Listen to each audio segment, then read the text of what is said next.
SwarajLiveNews.tv के माध्यम से आज हमारे दर्शकों को एक बहुत ही सुखद समाचार मैं देना चाहता हूं कि हमारे बीच अखिल भारतीय मानव अधिकार नागरिक विकल्प के महाराष्ट्र प्रदेश कमेटी अध्यक्ष श्री दीपक मोरेश्वर नायक जी मौजूद हैं और उनसे मैं साक्षात्कार में कुछ अहम सूचनाएं आप तक पहुंचाने की कोशिश करूंगा।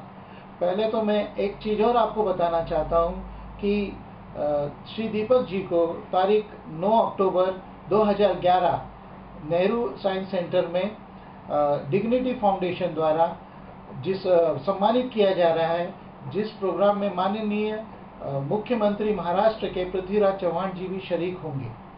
आप हमारे तक आए, हमें खुशी हुई और हमारा आवाज़ दूर तक फैलाने के लिए आपने जो एक प्रयास किया है, हम अभिनंदन करते हैं। मैं दीपक नाइक अखिल भारतीय मानव अधिकार नागरिक विकल्प का महाराष्ट्र कमेटी का अध्यक्ष हूँ और इस अध्यक्ष के माध्यम से ये जो संस्था है, यह संस्था में जितना कार्य करने की शपथ ली है, संकल्प किया है, वो संकल्प पूरा करने का कोशिश कर रहा हूँ। दीपक जी, आपसे मैं एक प्रश्न करना चाहता हूँ कि जिस तरह से आजकल समाज में हर जगह पे लोगों में एक रोष है एक तरह का कि बहुत सारी संस्थाएं समाज में कार्य कर रही हैं और जिसके माध्यम में चपेट में आके काफ़ी सारे लोग गुमराह हो चुके हैं और ऐसे गुमराह हो जाने वाले लोगों को कोई भी संस्था से अपना विश्वास उठ सा गया है, तो इस बारे में आप कुछ विस्तृत जानकारी हमारे दर्शकों तक दीजिए।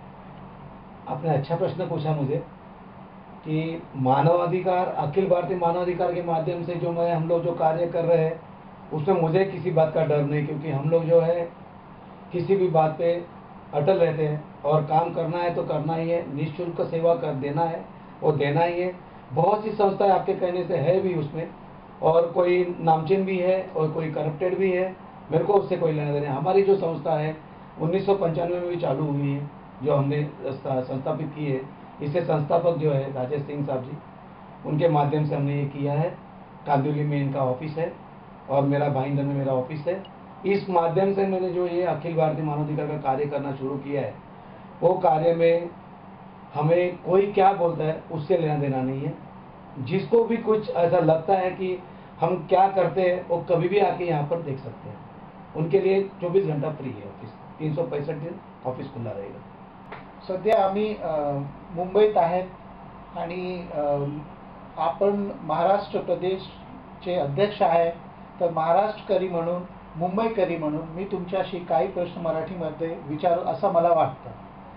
माझा प्रश्न असा आहे की आपलं हे मानव अधिकार नागरिक विकल्प आहे, याचा मुख्य उद्देश काय?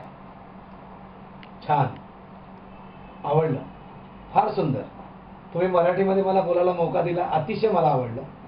काय आहे, मानव अधिकार हा उद्देश असा आहे की छोट्या मोठ्या तळागाळातल्या गरीब लोकांना आज काही गोष्टीचे वंचित आहेत, ते वंचित उदाहरण तुम्हाला द्यायचं, ज्येष्ठ नागरिक ओळखपत्र हे गव्हर्नमेंटच्या हातामध्ये आहे। आम्ही त्या संस्थेमार्फत लोकांपर्यंत पोहोचवण्याचं कार्य करतोय। 15 दिवसाच्या आतमध्ये डिग्निटी फाउंडेशनतर्फे मी हे कार्य करतो। नंतर मोतीबिंदू ऑपरेशन आहेत गरीब लोकांसाठी, हे मी कार्यक्रम करतो। मानव अधिकारचा अर्थच हो आहे की तुम्ही आम्ही सगळे एकत्र कुटुंब आहे। एकत्र कुटुंबामध्ये आपल्या एखाद्या माणसाला कुठे त्रास होत असेल तर त्याला तो त्रास दूर करण्याचा प्रयत्न आम्ही छोटासा करतो, तो आमचा मानव अधिकार। या मानव अधिकारमध्ये असे बरेचसे काही प्रश्न येतात। काही लोक म्हणतात की यांना काहीतरी निवडणुका लढवायच्या असतील, कोणाला वाटतं की नाही आपली शायनिंग मांडण्यासाठी काहीतरी करतात। असं काही प्रकार नाही आहे। मी तर म्हणेन की आम्ही मानव अधिकारमध्ये जे पण काही लोक जोडतो ती जास्तीत जास्त माणुसकीला महत्त्व देणारी माणसं जोडून आम्ही हे कार्यक्रम करतो। मानव अधिकार म्हणजे हेच मला म्हणायचं की बरेचसे संस्था आहेत बाजारामध्ये तुमच्या म्हणण्याप्रमाणे की मानव अधिकारच्या नावाने बऱ्याचशा संस्था आहेत, पण अखिल भारतीय मानव अधिकार ह्याचा संकल्पच फार वेगळा आहे। मला असं वाटतं की तुम्हाला 2 ओळी मी लिहिलेल्या आहेत तुमच्यासाठी, ते वाचून दाखवायच्या वाटतात।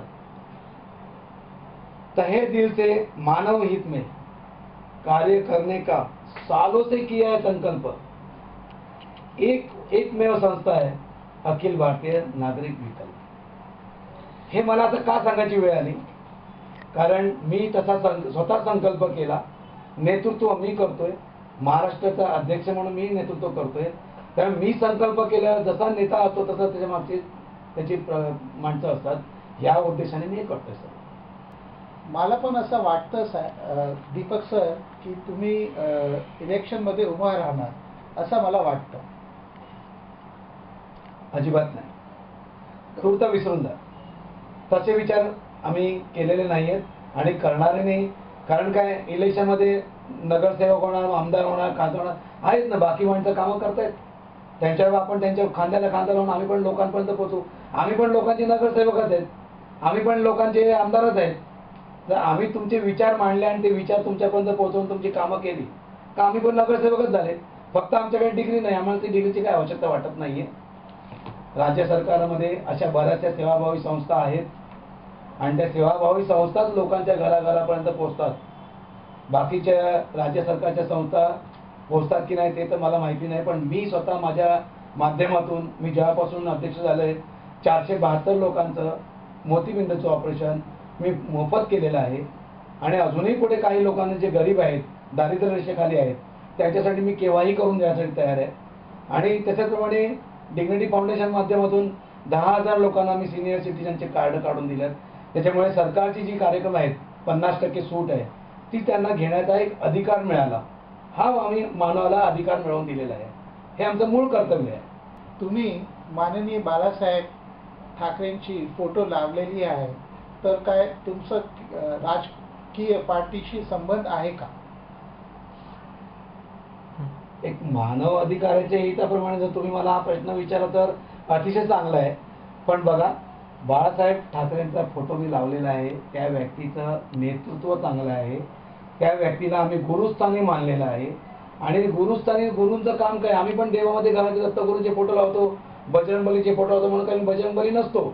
पण त्यांनी केलेला जो प्रताप आहे तो पोचवायचा असतो, आम्हाला लोकांपर्यंत पोचवायचा.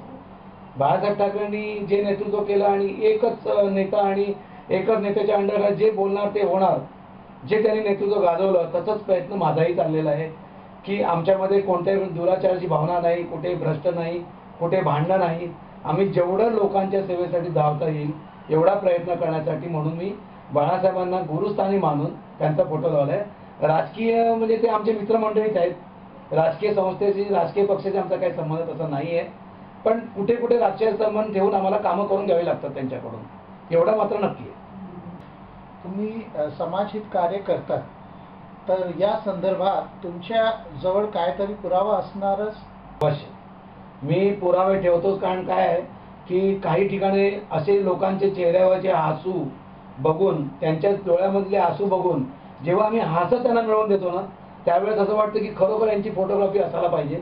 आणि मी जे काही कार्य करतो त्याचे पुरावे मी माझ्या मागील 5-6 वर्षापासून ठेवलेले आहेत. उदाहरणं पाहिजे तर तुम्हाला दाखवू शकतो, माझ्याकडे इथे आहे. हे बघा, हे पहा, हे मोतीबिंदू ऑपरेशन केलेली माणसं आहेत.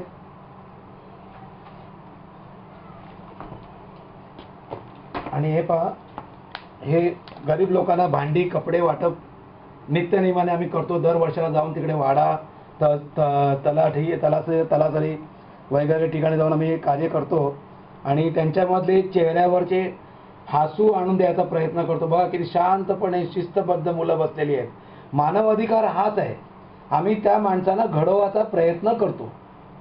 आणि हे बघा, यांना कपडे भांडी देतोय आम्ही त्यांना. ही लोकांच्या घरामध्ये कुठेतरी अडगळीत पडलेली भांडी असतात, ती भांडी आम्ही त्यांना तिथपर्यंत पोहोचवतो. त्यामुळे त्यांना ती नवीन भांड्यापेक्षा त्याची किंमत त्यांना जास्त वाटते. असे कार्य आमचे चालूच आहे. आणि या कार्यक्रमाच्या माध्यमातून आम्ही शरद पवार साहेबांनी पण आम्हाला एक लेटर आम्हाला दिलेलं आहे. त्यांनी आमचा गौरव केलेला आहे पवार साहेबांनी की बाबा तुम्ही फार चांगलं काम करतायत, त्याच्यासाठी आम्ही पण तुमचे ऋणी आहेत. त्या माध्यमातून नंतर पण आम्हाला ऑल इंडिया ह्युमन राईट वाल्यांनी पण आम्हाला सर्टिफिकेट दिलेलं आहे की तुम्ही फार चांगलं काम, डिग्निटीने आमचा गौरव केलेला आहे. मंत्र्यांच्या हातून तोही दिलेला आहे. म्हणजे हे आमचं कार्याचं प्रूफ आम्ही ठेवतो.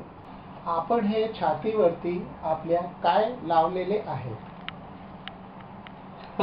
मजा वाटली. काही प्रश्न तुम्ही अतिशय सुंदर विचारला की छातीवरती हे मी माझ्या संस्थेचा एक लोगो लावलेला आहे, बिल्ला लावलेला आहे. का तर एक ही शिस्त आहे, ही शिस्त लोकांना कळावी. की कुठेही आम्ही जर जातो आणि आम्ही आमचं कार्ड देतो की मी अखिल भारतीय मानवाधिकारचा मेंबर्स आहे म्हणून, तर ते आमच्याकडे वाईट नजरेने बघतात, का तुम्ही आम्हाला धमकी देतात का म्हणून. पण तसं काही नाही आहे. ते होऊ नये म्हणून आम्ही ते बॅच बनवलेले आहे आणि या बॅचच्या माध्यमातून जनजागृती करण्याचा प्रयत्न करतोय. सर्व देशात अण्णा हजारे मोहीमची लहर पसरलेली आहे. तर अण्णा हजारे मिशन बाबत आपलं काय मत आहे? अण्णा हजारे आमच्यासमोर वंदनीय आहेत.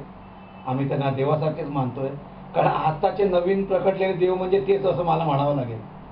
भ्रष्टाचारासाठी त्यांनी प्रयत्न केला, अतिशय सुंदर केला.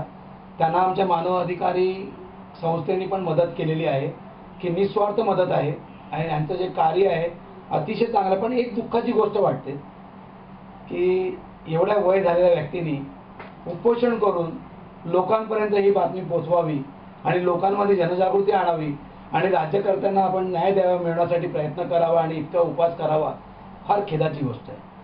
पण ठीक आहे, शेवटी प्रयत्न केल्याशिवाय आई पण मुलाला दूध देत नाही, रडल्याशिवाय त्या मुलाला आईला वाटत नाही की भूक लागलेली आहे.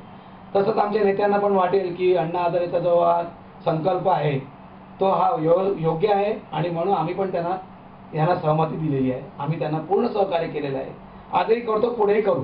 हा आमचा मानवाधिकारचा हक्क आहे, तो त्यांच्यापर्यंत आम्ही पोहोचवणार. तर शेवटला rajlivenews.tv साठी आपली शुभेच्छा आणि निरोप. तुमचं मनापासून अभिनंदन पुन्हा एकदा करतो की असे काही मीडियावाले आहेत की ज्यांच्या मार्गदर्शनाने, ज्यांच्या मार्गाने तुम्ही जेव्हा आमची बातमी लोकांपर्यंत पोहोचवता, ईश्वर तुम्हाला भरपूर यश देव. आणि असे जसे 100 चॅनल्स आता आहेत, उद्या 1000 होतील, आणखी कितीतरी पटीने येणार, कारण हे प्रगत विज्ञान युग आहे, कितीतरी प्रगत युग आहे, त्याच्यामध्ये असे बरेच प्रकारचे चॅनल्स येतील. पण मी म्हणेन की तुम्ही मानवाला लागणारा अधिकार मिळवून देणाऱ्यांसाठी जर तुम्ही काही प्रयत्न केला तर तुमचं तिथे स्थान या इलेक्ट्रॉनिक मीडियामध्ये असं राहील की लोक तुम्हाला तुमच्या चॅनल आपल्या घरी एक सेट करून ठेवतील की मला यांच्याकडे आज दिवसभरामध्ये किती लोकांसाठी भलं झालं, किती लोकांची कामं झाली आणि लोकांपर्यंत कशी पोहोचली. हे जे केलेलं कार्य मी म्हणे की देवाची केलेली सेवा आहे, ईश्वरी सेवा आहे आणि ती तुम्ही करताय.